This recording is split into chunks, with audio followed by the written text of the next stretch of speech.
तो ख़ास तौर पे एक इस्लामी तंजीम तरीके लब्बैक पाकिस्तान पर वो यकदम शेख साहब ने आके प्रेस कॉन्फ्रेंस करके हमारे मुअज़्ज़ज़ वज़ीर दाखिला साहब ने बैन कर दिए। आप क्या क्या वजूहत हुई हैं जिसकी वजह से इतना बड़ा इनिशिएटिव हुकूमत पाकिस्तान को उठाने की ज़रूरत पेश आई? शाह अहमद नूरानी रहमतुल्लाह अलैह और उनके अलाइंस में उस वक़्त मुफ्ती महमूद साहब, मौलाना अब्दुल सत्तार खान नियाज़ी साहब, काजी हुसैन अहमद काजी आ रहा है, बहुत बड़ा थरथली मच जाती थी। उस दौर के बाद कोई 35 साल के बाद, मिनिमम 35 साल के बाद एक ऐसी क़ुव्वत दोबारा आई थी जो कि मदारिस के तक़द्दुस को पामाल करने से रोकने वाली क़ुव्वत थी। एक ऐसी क़ुव्वत आई थी जो कहती थी कि जो इस्लाम है वो बयान करो। एक ऐसी क़ुव्वत आई थी जो आवाम सुनना चाहती थी वो बोलती थी। स्ट्रेट फॉरवर्ड बात करने वाले लोग आए थे।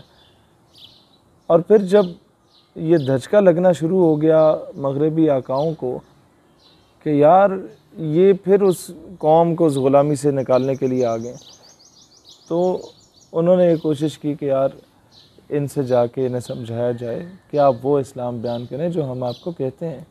मस्जिदों के स्पीकर पे पाबंदी अभी नहीं लगी, 1857 की जंग आज़ादी के बाद से ही लगना शुरू हो गया था, जब जामे मस्जिद दिल्ली से पहली मरतबा ऐलान हुआ था जिहाद का।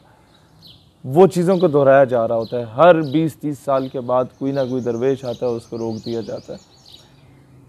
और अब मैं समझता हूँ कि मगरब को राज़ी करने के लिए आसिया मलूना को वापस भेजा गया।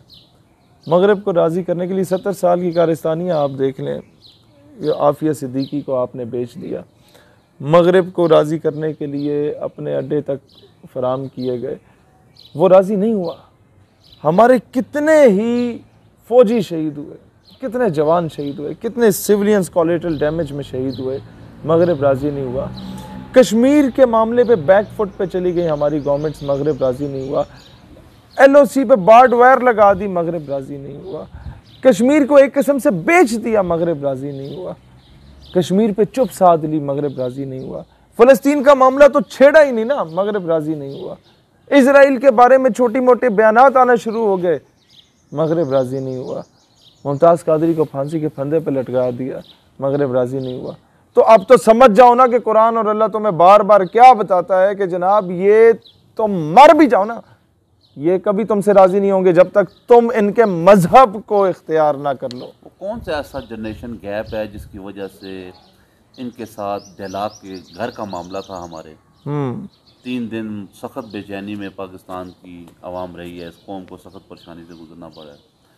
उस तरफ के ग्रुप में और हमारी हुकूमत के ग्रुप में कोई ऐसे जय्यद उलमाए कराम नहीं थे, या उनके पास कोई ऐसे बंदे नहीं थे विजन रखने वाले जो बैठ के अफाम व तफहीम से इस मसले का हल निकालते। इस हद तक ना जाना पड़ता ताकि अच्छे तरीके से इस मसले को सॉल्व किया जा सकता। 2 लफ्ज़ में बताऊँ, मुज़ाकराती फ़ेज़ में इस तरफ से किसी रिटायर्ड ब्यूरोक्रेट या रिटायर्ड अफसर की कमी थी जो नेगोशिएशंस को जानता है और जो चीज़ों को समझता है और जाके हुकूमत से मनवा लेता, और दूसरी तरफ किसी गैरतमंद बंदे के पुत्र की कमी थी हुकूमत की जानिब से कि वो आके समझता कि मामला एक जमात का नहीं, 22 करोड़ आवाम का भी नहीं, 1.25 अरब मुसलमानों का है। सफ़ीर का जहाँ तक ताल्लुक़ है, ये बहुत लेट कर गई थी गवर्नमेंट इस मामले को, और उतना ही गवर्नमेंट के लिए नुकसानदेह था उस वक़्त। मामला ये था कि जिस दिन उसने हरामजदगी की थी फ्रांसीसी सदर ने, on the very next day you should have kicked that bloody French ambassador. तो क्या होना था कि पूरी उम्मत चंदा इकट्ठा करके आपके झोली में रख देती कि जनाब खान साहब तुम तैयब अर्दगान से ऊपर जा चुके हो, तुम्हारे कर्जे हम उतारेंगे। पूरी उम्मत गिरबान पकड़ लेती अपने हुक्मरानों का कि जनाब इमरान खान ने निकाला सफ़ीर को, तो तुमने क्यों नहीं निकाला। आज इस्लाम का एक नैरेटिव ही और होता दुनिया में, लेकिन चंद सख्त फैसले लेने के लिए आपको अंदर से दिलेर होना होता है। तारिक बिन ज़ियाद ने हस्पानिया में जब फ़ौजें उतारी थी ना, तो जब पता चला कि उनके ईसाइयों की जो फ़ौजें हैं वो तो 10 गुना बड़ी हैं, तो पीछे से रास्ता जाने का जो था वो दरिया का था। तारिक बिन ज़ियाद ने कश्तियाँ जला दी थी, कहा या गाजी होंगे शहीद होंगे। खान को उस वक़्त ये फ़ैसला करना था, जो खान वो कहते हैं स्टेशन टाइम सेव्स 9, वक्त पे एक गिरा लगा दो ना, बाद में 9 गिरे नहीं लगानी पड़ती, फिर वो फटता जाता है सिलसिला। खान अभी ये कुछ कर चुका है, और ये लिख लें मेरे अल्फाज, लाल मस्जिद महंगा पड़ा था, शुबर्जी वालों ने बर्दाश्त कर लिया, ये चीज़ शायद तुम्हें महंगी पड़े। मैं ये कह रहा हूँ कि ये वो लोग हैं जिन लोगों ने हमेशा से पाकिस्तान की, बनारस की सुन्नी कॉन्फ्रेंस में कहा था कि अगर कायदे आज़म रहमतुल्लाह अलैह भी पाकिस्तान के मुतालबे से साइड पे होते हैं तो हम साइड पे नहीं होंगे। यार इतनी बड़ी स्टेटमेंट आज तक पाकिस्तान की तारीख में किसी ने नहीं दी। ये उनके वारिस हैं जिनके साथ तुम लोग ये काम कर रहे हो। याद रखना, आप लोग जानबूझ के लोगों को मौका दे रहे हैं कि वो उनके जहन से हुबल वतनी ख़त्म हो। आप जानबूझ के लोगों को मौका देना, और इनके जहन से ख़त्म नहीं होगी, क्योंकि इन्हें पता है कि इमरान खान के या शेख रशीद के या ये किसी भी नवाज शरीफ या जरदारी के बाप का मुल्क नहीं है। ये मुल्क उन्हीं लोगों का है जिन लोगों ने हकीकी मायनों में पाकिस्तान को इसके लिए कुर्बानियाँ दी और इसको बनाया। लेकिन हुकूमत ने मेरा ख्याल है कोई कोशिश छोड़ी नहीं है कि जिससे आवाम को और इदारों को आपस में लड़वाने की कोशिश नहीं छोड़ी। फिर आप ये देखें कि कितनी नफ़रत पैदा होगी है इदारों और आवाम के दरमियान। इसमें मेरा ख्याल है गवर्नमेंट ने कोई मौका इन्हें जाने नहीं दिया। अब मैं समझता हूँ कि गवर्नमेंट को मुज़ाकरात की तरफ आना चाहिए। For the government should take long term measures, आपस में इकट्ठे हों। अगर इस मामले में कोई सपोर्ट की ज़रूरत है तो हम लोग अपना रोल प्ले कर सकते हैं कि अफ़ाम तफ़हीम से मामला हल हो कि पाकिस्तान में मज़ीद पाकिस्तान इसका मुतहम्मिल नहीं है कि इतनी शहादतें कराई जाएँ। ख़त्म नबूवत के मामले में किसी के इश्क़ मुस्तफ़ा को जांचने का कोई पैमाना नहीं, उसके लिए कोई शराइत शरीयत में भी नहीं रखी गई। किसी जगह पे भी कोई शर्त नहीं है कि ये मुझसे बड़ा आशिक है या मुझसे छोटा आशिक है। कल शेख रशीद साहब ने भी इस बात को कहा कि सबसे बड़ा ख़त्म नबूवत का मुजाहिद मैं हूँ।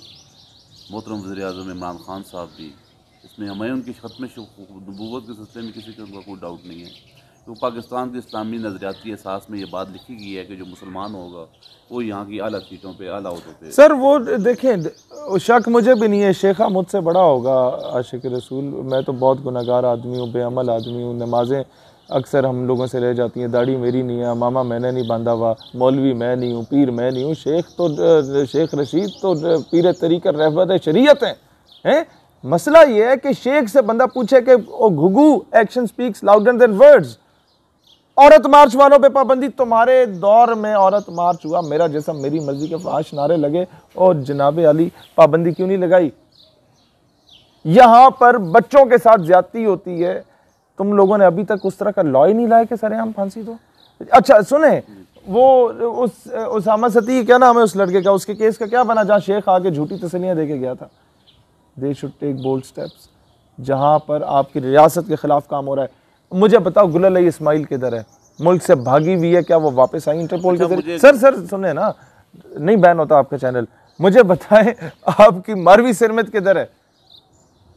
मुझे बताएं आपके मुल्क के खिलाफ बकवास करने वाले जो मुल्क से भाग चुके हैं उनको वापस क्यों नहीं लाए? मुझे बताओ आपकी फौज के खिलाफ बकवास करने वाले जो मुल्क से भाग चुके हैं उन्हें वापस क्यों नहीं लाए? तुम कहाँ के वजीर दाखिला हो? तुम्हारा जोर सिर्फ बाहर के कहने पे इन बेचारे मौलवियों पे चलता है। ये दोहरा मेयार है। इश्क़ मुस्तफ़ा के सिलसिले में सबसे ज़्यादा आवाज़ जो है इस वक्त पाकिस्तान से उठाएगी। ये 53 इस्लामी ममालिक हैं, हमसे ज़्यादा विजन भी रखते हैं, हमसे ज़्यादा दौलत के भी, हमसे ज़्यादा हर लिहाज से उनके तल्क़ात भी ज़्यादा है, लेकिन वहाँ पर इस इशू को इतना रेज़ नहीं किया गया जितना पाकिस्तान में किया गया। इसकी क्या वजह है? उसकी वजह यह है कि मीर अरब को आई ठंडी हवा, जहाँ से मेरा वतन वही है, मेरा वतन वही है।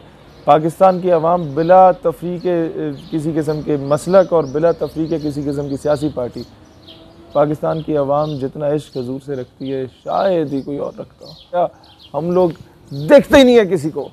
अपने हजूर का मामला आ गया तो बस इन्हें जाना इन्हें माना, न रखा गैर से काम। लिल्लाह अलहम्द में दुनिया से मुसलमान गया, और Pakistan is a blessed country के पाकिस्तान वाहिद रियासत मदीना के बाद जो हजूर अलैहिस्सलाम के सदक़े इस्लाम के नाम पे बना। धरने में आप स्टेट यूथ पार्लियामेंट के कोई नुमाइंदे वगैरह आपने शिरकत की थी? हमारा मरकज़ी सेक्रेटरी जनरल वहाँ पर था, वहाँ सहरी अफ्तारी पहुँचा रहे थे कराची में। हमारे पूरा मरकज़ शूरा जो थी वो रावलपिंडी इस्लामाबाद के धरने में सहरी अफ्तारी पहुंचा रही थी, किसी को मरम पट्टी का मामला था उसमें रोल प्ले कर रहे थे। पंजाब की कैबिनेट वहाँ पर सपोर्टिंग एंड प्ले कर रही थी, क्या कहते हैं, लाहौर में। जहाँ जहाँ पर हमारे वर्कर्स थे, हमने कहा जनाब एक कोई बंदा इस तरह ना हो कि जनाब उसे खाना नहीं मिला, या किसी ऐसा बंदा ना हो जिसके बेचारे को जुल्म और ज़्यादती हुई हो।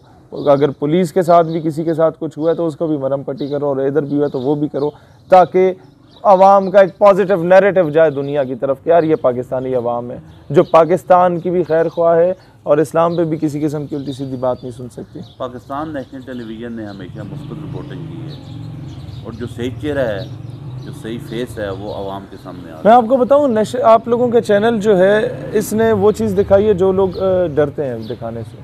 इसने पाकिस्तान का वो नैरेटिव दिया दुनिया को जो कि दुनिया नहीं चाहती थी कि पाकिस्तान का इतना स्ट्रॉन्ग और पॉजिटिव और नज़रियाती किस्म का नैरेटिव है। दुनिया चाहती थी पाकिस्तान के 1% तबका जो जागीरदार, बटेरे, सरमायादार और इस किस्म के लुच्चे लफंगे बैठे हुए हैं जिन्हें विरासत में सारी जागीरें मिल गई हैं, उनका नैरेटिव सामने। आपने गरीब आदमी, एक आम आदमी, एक थड़े पे बैठे वाले आदमी जो चाहता था ना कि पाकिस्तान जिस बेस पे बना था उस नज़रिए पे आके इसे बहाल किया जाए, आपने वो नैरेटिव ला के दुनिया के सामने रखा है। मैं समझता हूँ इस चीज़ का रिवॉर्ड यहाँ आपको शायद मिले ना मिले, यहाँ आप लोगों को अपनी शायद गालियाँ दें, लेकिन वहाँ पे ज़रूर आपको इसका रिवॉर्ड मिलेगा। सोशल मीडिया के हवाले से हमारे मोहतरम वज़ीर दाखिला साहब ने बात की है। हज़ारों नहीं लाखों लोगों का रोज़गार इस हवाले से वाबस्ता है, कई घरों के चूल्हे जा रहे हैं। ये इन्होंने ना, वो कहता है इन्हें रोक देंगे तो पकड़ लेंगे। वज़ीर दाखिला नौकरियां तो लोगों को दे नहीं सका। इन लोगों ने जो वादे किए झूठे किए, बाकी चीज़ें छोड़ें। आफिया सिद्दीकी के नाम पे आंसू बहाने वाले लोग, मैं उनसे पूछता हूँ आफिया सिद्दीकी क्यों नहीं वापस आई? अच्छा, इतना अहमियत, करोड़ नौकरियाँ, बात को काटूं, इतना अहमियत रखता है अगर सोशल मीडिया, तो अब तक इसको हुकूमती सरपरस्ती में क्यों नहीं दिया गया? और सर सोशल मीडिया ही ने इन लोगों को हुकूमत बना के दी थी पीटीआई को। ये इन्हें कौन जानता था पहले? ये अब भी मैं समझता हूँ पीटीआई का जितना लाखों की तादाद में मुतनफ़र कारकुन है जो आके अब हम लोगों से रब्ता कर रहा है, वो सारा सोशल मीडिया पे आया था। पीटीआई का हामी बना, उसने नैरेटिव बिल्ड किया, लोगों ने आर्टिकल्स लिखे, लोगों ने कॉलम्स लिखे, लोगों ने वीडियो मैसेजेस बनाए, लोगों ने ऑडियो मैसेजेस दिए और लोगों को माइल किया कि यार ये पीटीआई एक ऐसी हुकूमत शायद बना ले जो पाकिस्तान को आज़ाद करवा दे हकीकी मायनों में। लेकिन इन लोगों ने सोशल मीडिया को यूज़ किया और फिर इसी के ख़िलाफ़ आ गए। इन लोगों ने डॉक्टर आफिया के नाम को यूज़ किया, फिर उसके ख़िलाफ़ आ गए। इन लोगों ने रियासत मदीना के नाम को यूज़ किया, फिर उन्हीं प्रिंसिपल्स के अगेंस्ट गए। इन लोगों ने, they are bloody users and a day will come when they will say कि ओ हम तो लोगों को इस्तेमाल करने का सोचे थे, हम खुद टिश्यू पेपर की तरह इस्तेमाल हो गए। अ डे विल कम कि पीटीआई की गवर्नमेंट ये कहने पे मजबूर हो जाएगी कि यार हमें नहीं समझ आई कि हम कैसे कैसे इस्तेमाल हो चुके हैं। इमरान खान को अभी आंखें खोलनी होंगी। अपने 5-7 मशीरों वज़रा जो इसके अरे गरे बैठे हुए ऐसे उल्टे मशवरे दे रहे हैं, उनको थोड़ा सा उनके पीछे लगाओ कि वो किसको कॉल कर रहे हैं, किससे राब्ते में हैं और क्या करना चाहते हैं वो लोग।